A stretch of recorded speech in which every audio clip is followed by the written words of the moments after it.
बेटा chapter number 13 start कर रहे हैं। Chapter number 13 limits.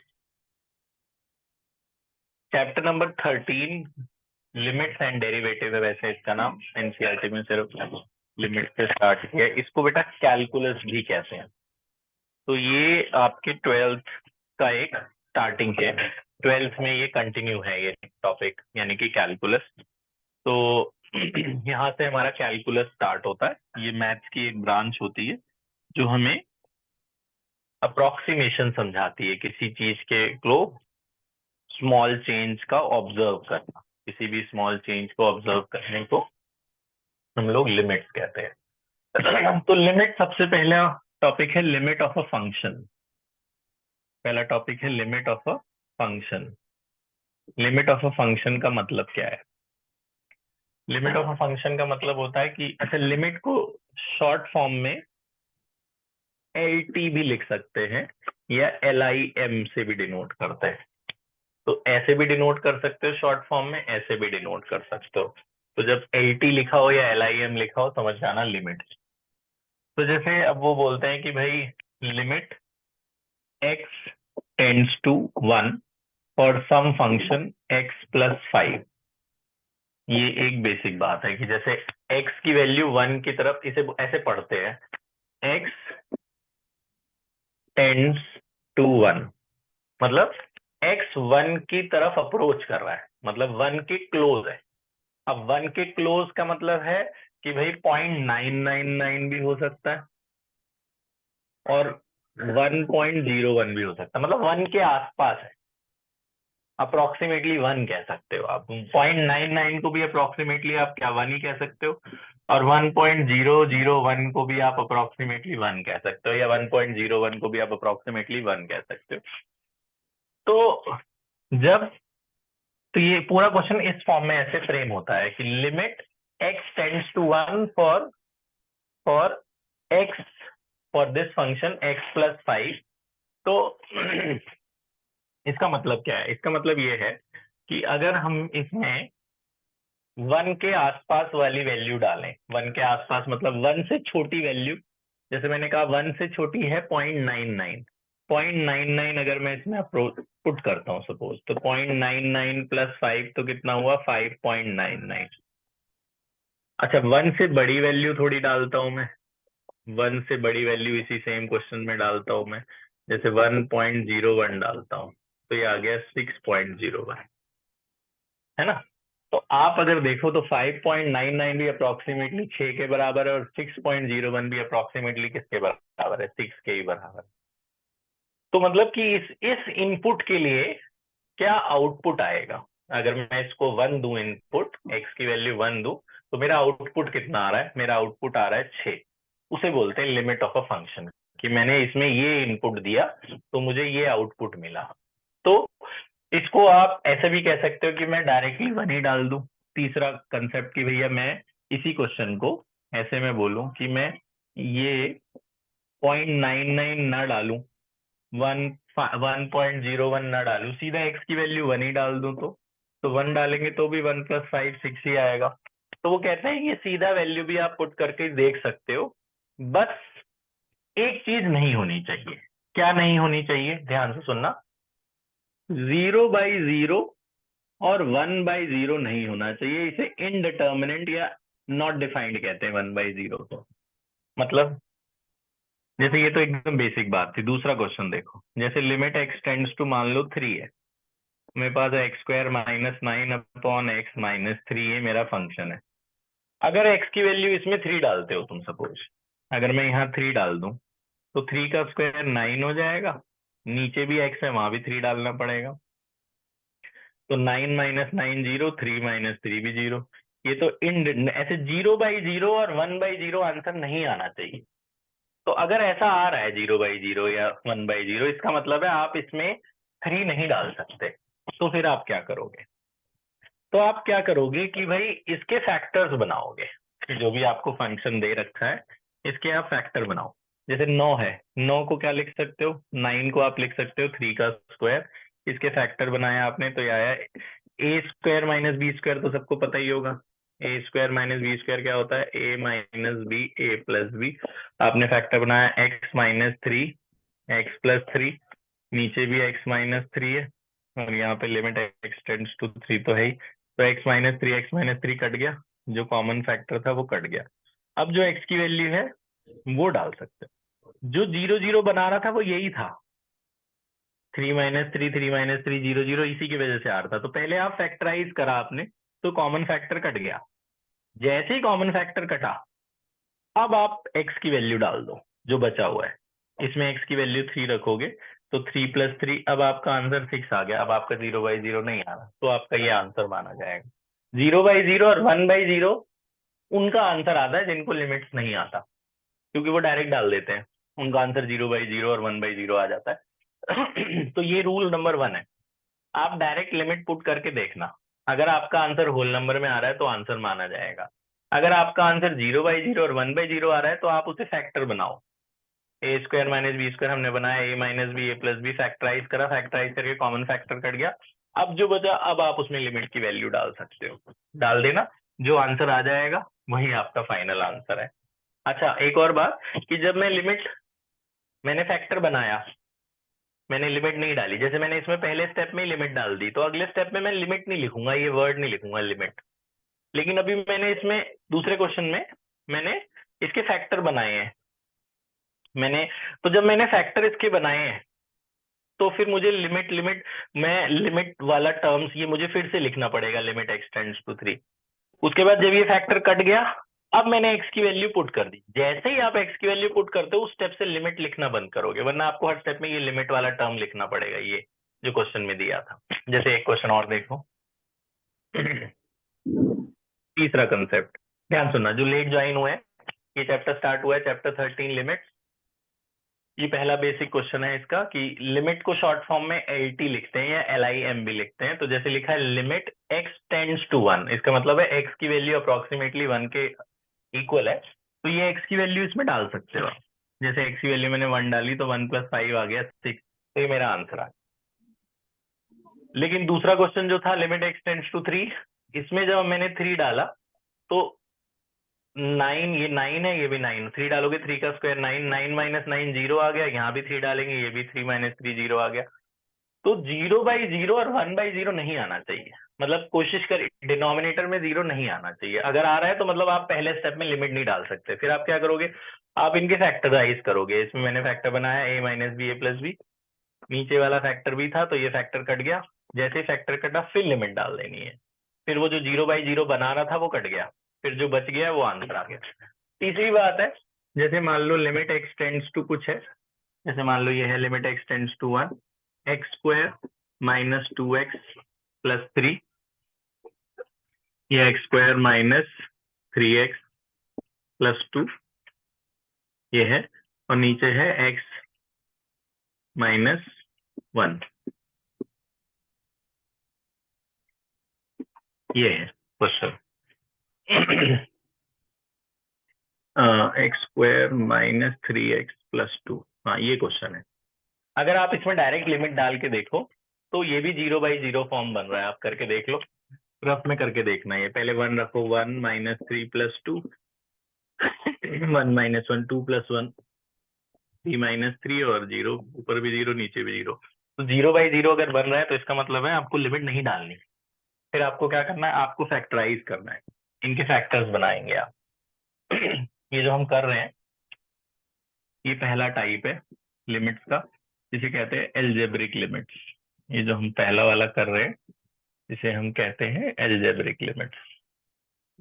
तो अच्छा, अब मैं इसमें 1 नहीं डाल सकता तो मैं फैक्टर बनाऊंगा, इसके मिडिल टर्म स्प्लिट करूंगा ऊपर के, तो मिडिल टर्म स्प्लिट करो, 3 का फैक्टर क्या होगा, 2x और 1x।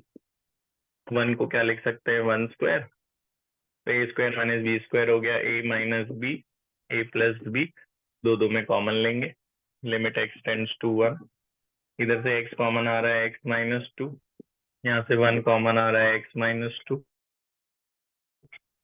एक हो गया x minus 1 x plus 1, x minus 2 आपको कॉमन फैक्टर दिख रहा है, एक x माइनस 2 और एक x माइनस 1 नीचे। अब आप देख रहे हैं जब तक आपके फैक्टर बनाने वाला प्रोसेस चल रहा है ना, हर स्टेप में मैं लिमिट लिमिट लिमिट, हर स्टेप में मुझे ये पूरा लिखना पड़ेगा, लिमिट एक्सटेंड्स टू 1 लिमिट। हर स्टेप में जब तक आपका एक्स यहाँ चलेगा तब तक लिमिट को भी लिखना पड़ेगा आपको हर स्टेप में। अब यहाँ पे क्या हुआ, इस स्टेप में जो कॉमन फैक्टर था वो कट गया, x-1 ऊपर भी है, x-1 नीचे भी है, वो कॉमन फैक्टर कट गया, जो 0/0 बना रहा था ना वही कट जाएगा। जैसे ही वो कट गया, अब आप x की वैल्यू डाल सकते हो, डाल दो 1, x की वैल्यू 1 यहाँ डालो, 1 - 2, यहाँ भी डाला आपने, नीचे भी x की जगह, तो 1 - 2 -1, नीचे 1 + 1 2 आ गया, तो ये आपका आंसर आ गया -1/2। तो जो 0/0 बना रहा था, जैसे ही वो फैक्टर कट जाए उसके बाद आप लिमिट डाल देना। जैसे मैंने लिमिट की वैल्यू डाली, मैं लिमिट लिखना बंद कर दूंगा, देखो मैंने लिमिट नहीं लिखा, ठीक है ना, तो ये मेरा आंसर आ गया। अच्छा, दो बातें हो गई। एक बेसिक बात आपको बताई कि भैया अगर सिंपल सा फ्रैक्शन हो सीधा डाल के देख सकते हो, अगर 0/0, अच्छा 0 आ सकता है आंसर, मान लो ये क्वेश्चन होता x-1, तो तुम यहाँ 1 डालते, तो 1 - 1 0, 0 आ सकता है, न्यूमरेटर में 0 आ सकता है, डिनोमिनेटर में 0 नहीं आना चाहिए। बहुत रेयरेस्ट ऑफ रेयर केस होता है कि नॉट डिफाइंड भी लिमिट आ जाती है, लेकिन तुम्हारे में ज्यादातर नहीं आएगा, ठीक है। तो 0/0 और 1/0 नहीं आएगा आंसर, तो इसमें मैंने 1 डाला तो 1 + 5 6 आ गया। अच्छा, तीसरी बात, 5 बातें, 4-5 बातें बताऊंगा मैं आपको, ये एक बेसिक टाइप था। दूसरी बात ये है जी, क्वेश्चन नंबर 4, जैसे यह है लिमिट x टेंड्स टू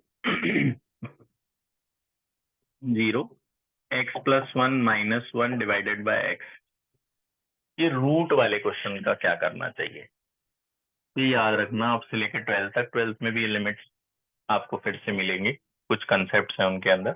जैसे है √x+1 -1 whole divided by x, तो रूट में कभी कोई क्वेश्चन मिले लिमिट का, तो स्टेप 1 आपको मेरी बात याद रखनी है, पहला ही स्टेप होता है rationalise. Step 1 is to rationalise. Step 1 rationalise, ये तुम्हारे लिए लिख रहा हूं मैं, लिखने की कोई जरूरत नहीं होती। रैशनलाइज का जनरल हमने 9th क्लास तक ये सीखा है आप लोगों ने कि भैया नीचे वाले को ऊपर नीचे मल्टीप्लाई करते हैं, वैसा कोई जरूरी नहीं है, कहीं भी रूट हो, चाहे ऊपर चाहे नीचे, आपने उसका बीच का साइन चेंज करके ऊपर नीचे मल्टीप्लाई करना है। जैसे यहाँ माइनस है, तो आप क्या करोगे, प्लस लगा के ऊपर नीचे मल्टीप्लाई, यहाँ +1 लगा के x+1 +1, ठीक है, इसी को हमने ऊपर नीचे मल्टीप्लाई किया, बीच का साइन चेंज करके, माइनस था तो प्लस से हमने ऊपर नीचे मल्टीप्लाई किया।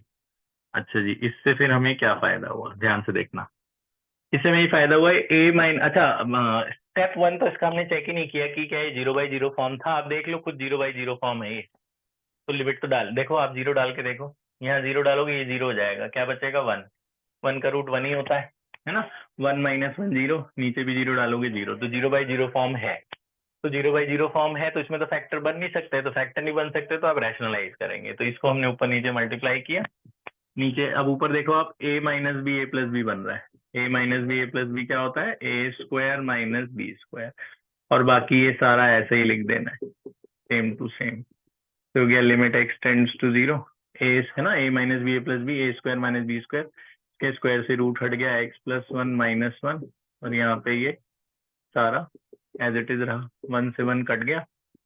अब देखो हर स्टेप में लिमिट लिखते जाना है, ऊपर बचा x, नीचे बचा x, और √x+1 +1, अब आपको दिख गया होगा ऊपर नीचे का x भी कट गया, ऊपर नीचे का जैसे ही x कटा, जैसे ऊपर नीचे का x कटा, अब आप x की वैल्यू डाल दो, क्योंकि यही था जो 0/0 बना रहा था, जो कॉमन फैक्टर जैसे ऊपर नीचे का कोई कटता है, आपको अगले स्टेप से लिमिट लिखना बंद कर देना और x की वैल्यू पुट कर देनी।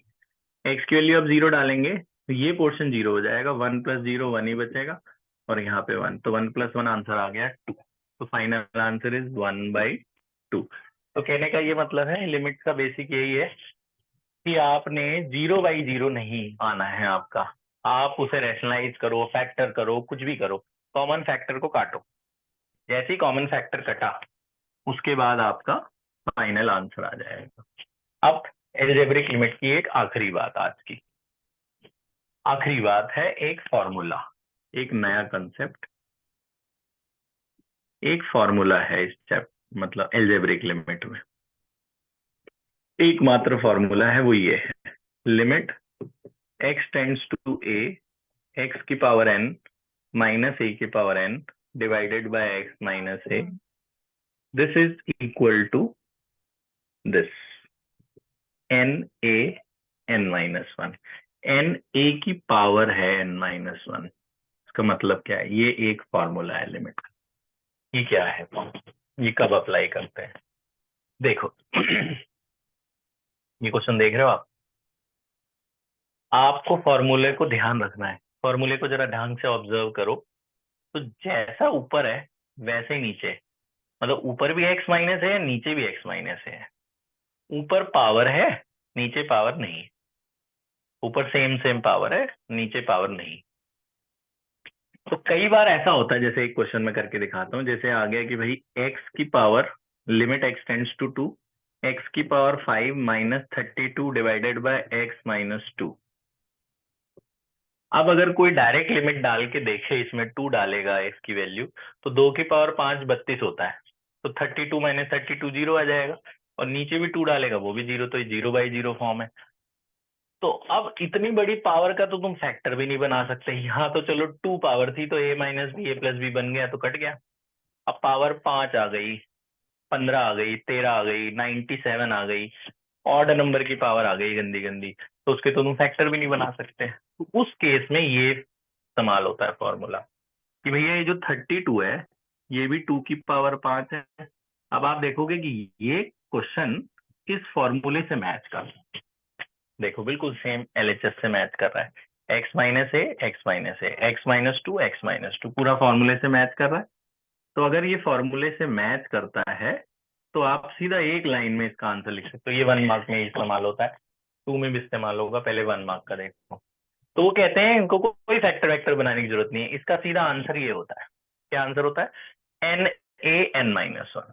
तो यहाँ सीधा आंसर लिखना n a n minus one, ये आप रफ में लिखना, फेयर में इनकी वैल्यू डालना। एन क्या होता है, ये जो पावर है उसे एन कहते हैं।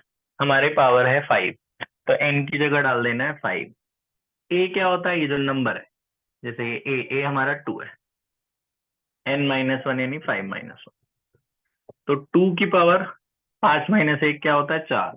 तो 2 की पावर 4 होता है 16, 16 इंटू 5 हो गया 80।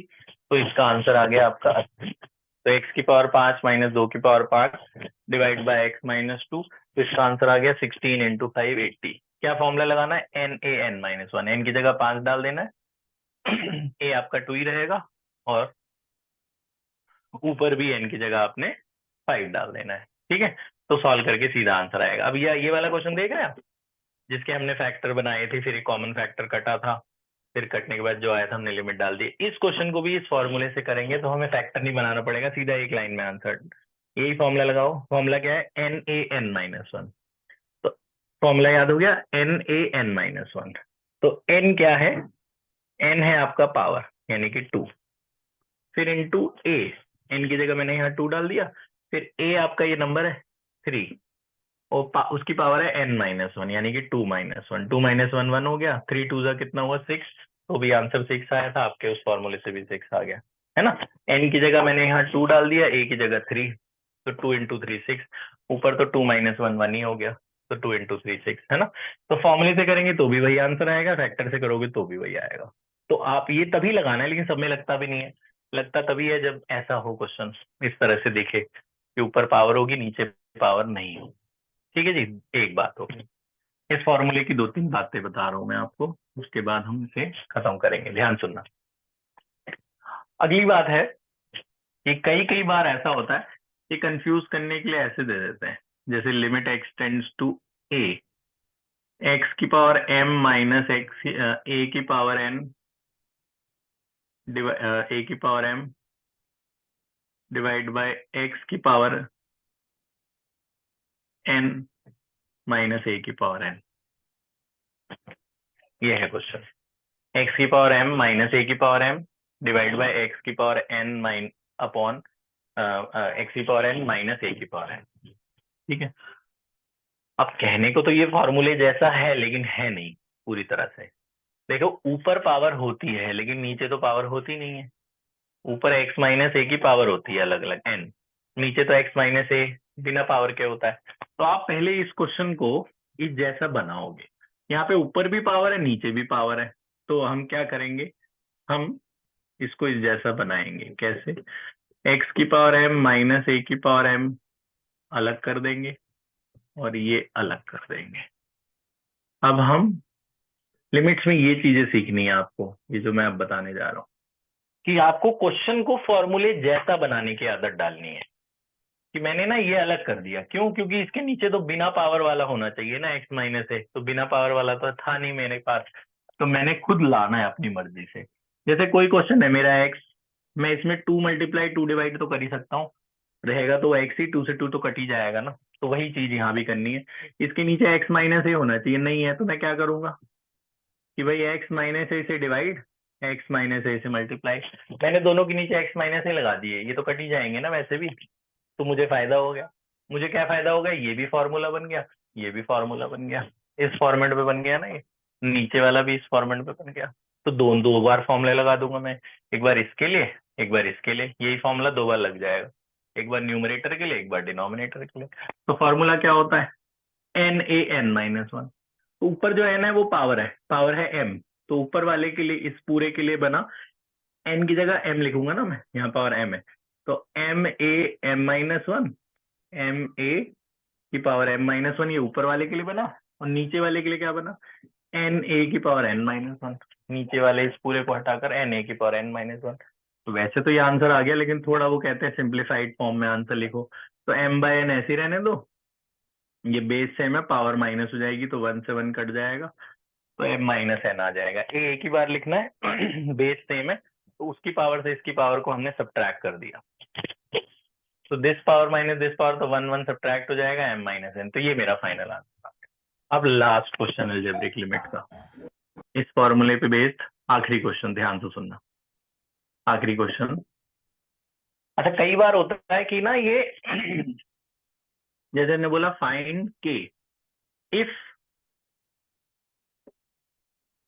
Limit x tends to 1, x की पावर k माइनस 2 की power k divided by x minus 2 is equal to 80। मतलब इस क्वेश्चन का आंसर 80 है। ये जो पावर है ना वो गायब कर दी, के बोला, एक के क्या है वो बताओ। क्वेश्चन समझ में आ गया? जैसे यहाँ पे हमें पावर पता है 5 थी, है ना, यहाँ पे हमें पता है पावर 2 थी, ऐसे ही बोला होगा। ये भी इसी फॉर्मूले जैसा ही है, उसका आंसर है 80। तो ये पावर में क्या नंबर रहा होगा कि 80 आ जाए? तो इसको करने का तरीका देखो। पहले तो आपको पता है ये इस फॉर्मूले जैसा है, तो आप इसको हटाकर ये फॉर्मूला पुट कर दो, NaN-1। n क्या है? जो पावर है यहाँ पे k, तो पावर की जगह k डालेंगे, है ना, NaN-1, n की जगह मैंने k डाल दिया। फिर a आपका ये नंबर है 2, उसकी पावर n-1 यानी कि k-1, उधर क्या बच गया? 80। तो ये हो गया k इंटू 2 की पावर k-1। अब उधर 80 है, अब क्या करें? इसका तो आगे कुछ लग ही नहीं रहा कि कुछ है। तो आप क्या करोगे? ध्यान से इस 80 को स्प्लिट करो, फैक्टर बनाओ। मैं इसको लिख सकता हूँ 5 इंटू 16, 16 5 है 80, है ना। मैंने ऐसा क्यों लिखा? इस 16 को मैं क्या लिख सकता हूँ? 16 इसलिए लिखा मैंने, ये 2 की पावर होता है, क्योंकि एलएचएस में 2 की पावर थी, तो आरएचएस में भी 2 की पावर बनाई। फिर ये पावर में है 4, 16 को मैंने लिखा 2 की पावर 4। ये जो 2 की पावर 4 है, इसको 5-1 भी तो लिख सकते हो। अब आपसे खुद ही देख लो, आपको के दिख गया, 5 2 की पावर 5-1, के 2 की पावर k-1। अगर कंपेयर यहां से करो तो भी k की वैल्यू 5 है, पावर से कंपेयर करो तो भी फर्स्ट इक्वल टू फर्स्ट, तो k की वैल्यू 5 है। तो on comparing we get k is equal to 5। आप देखो यही क्वेश्चन था वो पिछला वाला, इसी क्वेश्चन का आंसर 80 था, और पावर में कितनी थी? 5। बस यही क्वेश्चन तो दे दिया इन्होंने, बस पावर हटा दी और आंसर दे दिया 80। यही क्वेश्चन दिया है, तो बोला कि पावर बताओ। पावर आपको दिख गया, पावर कैसे थी? 5। मतलब निकाल के इस तरह से लिखाएंगे आप। 80 को तोड़ा हमने, 5 इंटू 16 क्यों तोड़ा? क्योंकि वो 2 की पावर बनानी है, एलएचएस में 2 की पावर थी। अब फर्स्ट इक्वल टू फर्स्ट यानी के इक्वल टू 5 यहां से कर लो, चाहे 2 की पावर पावर कंपेयर कर लो, k minus one equal to 5 minus one, तो 1 से 1 कट गया तो k इक्वल टू 5, कहीं से भी कर लो k की वैल्यू 5 ही आएगी। तो ये एक और क्वेश्चन है आपका, है ना। तो आप ये सारा एक बार लिख लो, फिर आगे मैं आपको बताता हूँ क्या करना है। पॉज कर ले बेटा।